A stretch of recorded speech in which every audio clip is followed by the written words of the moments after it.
Big Brother Kosova nuk është thjesht një reality show. Ai është një eksperiment social i veshur me drita, kamera dhe prime spektakolare, ku njerëzit futen me emër e mbiemër dhe dalin me etiketa që u ngjit publiku. Brenda asaj shtëpie nuk mbyllen vetëm banorët, por mbyllen edhe komplekset, ambiciet, inatet, dashuritë e rreme dhe të vërteta, si dhe etja e madhe për vëmendje. Në pamje të parë, Big Brother Kosova shitet si argëtim, debate, romanca, shere, pajtime dhe lodh. Por në thelb, ai është një pasqyrë brutale e shoqërisë sonë.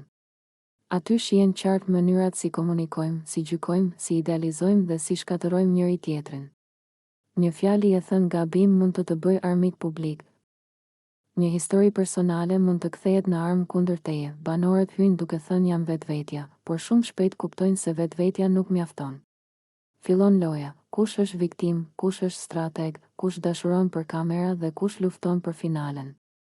Dashuritë krijohen shpejt, por prishen edhe më shpejt, sepse presioni i publikut dhe frika nga nominimet i shndërrojnë ndjenjat në llogari matematikore. Publiku, nga ana tjetër, merr rolin e gjykatësit absolut.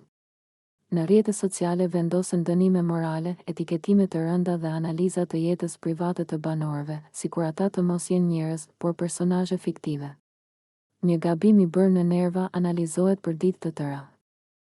Ndërsa një sjellje e mirë harrohet brenda një primei, Big Brother Kosova ka treguar edhe një problem tjetër të madh, mënyrën si shoqëria jonë e trajton konfliktin. Ne shpesh nuk duam dialog, duam fitore.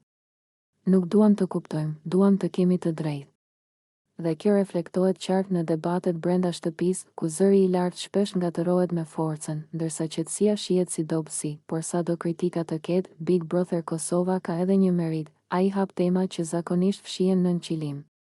Marrëdhënie toksike, xhelozia, manipulimi emocional, trauma personale, presioni shoqëror, të gjitha dalin në sipërfaqe. Problem.